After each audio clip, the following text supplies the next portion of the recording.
Hello বন্ধুরা, Gita LLB সিরিয়ালের আজকের এপিসোডে তোমরা দেখতে পাবে যেখানে ওরা নাচ গান করছিল আর গীতা সেখানে উঠে চলে আসে আর মেহেককে তখন তার বাড়ি থেকে ফোন করে। মেহেক বলে হ্যাঁ হ্যাঁ এখনই আসছি আমি। তখন মেহেক প্রিয়ঙ্কদাকে বলে কাকিমণি আমাকে না এখনই যেতে হবে, বাবার শরীরটা খুব খারাপ করছে, আমাকে এখনই যেতে হবে। তখন বলে প্রিয়ঙ্কদা বলে আচ্ছা ঠিক আছে, সাবধানে যেও তোমরা। মেহেক যাবার পরই সেখানে গীতা চলে আসে এবং সে তার পুরনো স্মৃতিগুলো মনে পড়তে থাকে এবং মাথাটা যেই ঘুরতে যাবে সেই সময়ই সুমনা এসে তাকে ধরে। তখন বলে কি হয়েছে, তোমার শরীর খারাপ করছে? তখন গীতা বলে না আমার কিছু হয়নি, মাথাটা কেমন করছে। বলছে আচ্ছা ঠিক আছে চলো তুমি ঘরে যাবে চলো।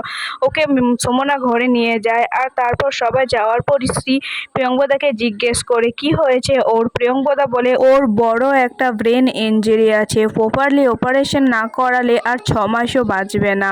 তখন স্ত্রী বলে তাহলে অপারেশন করাচ্ছ না কেন, তোমার তো নিজের হসপিটাল আছে। তখন বলে হসপিটাল আছে ঠিক আছে, কিন্তু অপারেশন করাতে গেলে তো বাড়ির লোক চাই, ওর অপারেশনের দায়িত্ব কে নেবে, তাকে তো সই করতে হয় একটা। আর ওইদিকে দেখা যায় বড়বাবু একজনকে ফোন করতে থাকে। তখন আর একটা পুলিশ এসে বলে একজন অ্যাডভোকেট এসেছে আপনার সাথে দেখা করতে। তখন বড়বাবু বলে অ্যাডভোকেট, আচ্ছা ঠিক আছে ভেতরে আসতে বল। পর অ্যাডভোকেটটা ভেতরে এসে বলে এটা বংশীর বেলের পেপার।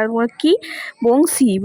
বললো হ্যাঁ বংশীর বেলের পেপার। বলছে তুমি কি বলছো, তুমি জানো ওকে, ও একজন খুনি, একজনকে খুন করে গঙ্গায় ভাসিয়ে দিয়েছে। তখন উকিলটা বলে বংশীর বেলের পেপার। তখন বড়বাবু বলে কে আপনি, কে আপনাকে পাঠিয়েছেন বলুন কে পাঠিয়েছে। তখন উকিলটা আবারও বলে বংশীর বেলের পেপার। উকিলটা কিছুতেই বলতে চায় না যে তাকে কে পাঠিয়েছে এবং বারবার একটি কথাই বলতে থাকে যে এটা বংশীর বেলের পেপার। এই বলে বংশীকে ছাড়িয়ে নিয়ে চলে যায় সেখান থেকে। বংশী তো ছাড়া পেয়ে নাচ গান করতে থাকে আর সেই সময়ই দেখা যাবে একজন এসে বংশীর মুখের ভেতরে বন্দুক ঢুকিয়ে তাকে শুট করে দেয়।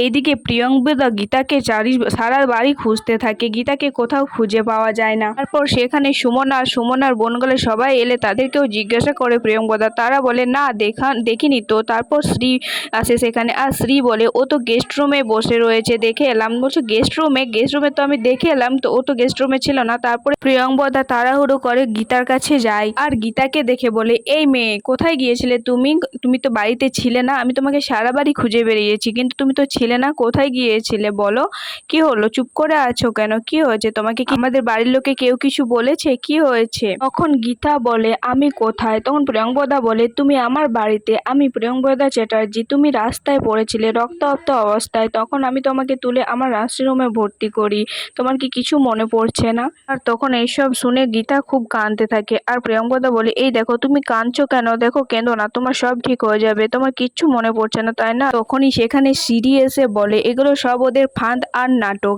ওকে এই বাড়ি থেকে তাড়াও, নিউজ পেপারে সবই খবরই তো পড়ি, দিদি তুমি ওকে যত তাড়াতাড়ি সম্ভব এই বাড়ি থেকে তাড়াও। আর তখন প্রিয়ঙ্কদা বলে শ্রী তোমার মানুষ চিনতে ভুল হচ্ছে, তুমি একবার ওর নিষ্পাপ মুখটার দিকে তাকিয়ে দেখো তো। তখন শ্রী বলে এই ইনোসেন্ট ফেসেরই ওরা অ্যাডভান্সার লাই, আমি বলছি ওকে তাড়ো, এখনই তাড়ো, এতক্ষণ মেয়েটা গায়েব ছিল, আমি বলছি মেয়েটা কোথাও ছিল না বাড়ির। ও তারপর সেখানে টিপ আছে আর টিপ সব শুনে বলে তারপরেও আমার সকল মামিস তাকে তাড়বে না, উনি তো পারলে আমাকে তেড়ে দেবে কিন্তু তাকে তাড়বে না। তারপর প্রিয়ঙ্কদা বলে ভদ্রভাবে কথা বলো, তুমি আজকাল যা ব্যবহার করছো তাতে মনে হচ্ছে, এটা বলে থেমে যায়। আর তখন টিপ বলে কি কি কি মনে হচ্ছে বলো বলো। পর আবার টিপ প্রিয়ঙ্কদাকে নানা রকম কথা শোনাতে থাকে। তারপরে সেখানে টিপের বাবা আসে এবং টিপের বাবা এসে সবাইকে বলে সেসব কথা থাক, বাইরে লোকজন এসে গেছে, কোথায় কি বসবে সেটা একটু দেখে, মেনুটা একটু দেখে নাও, কি খাবার হবে কি কিছু নাকি সেটাও তোমার সময় হবে না, তোমার বিজনেসের কাজে তোমাকে যেতে হবে তোমার নার্সিং হোমে, মেয়ের জন্য ছুটিও তো নিতে পারো। এখন প্রিয়ঙ্কদা বলে তুমি আমার সাথে এরকম ভাবে কথা কেন বলছো, বিয়েতে আমার মত না থাকলেও বিয়ের সবকিছু তো আমি অর্গানাইজেশন করছি। টিপ বলে বিয়ের তুমি সবকিছুই তুমি করছো,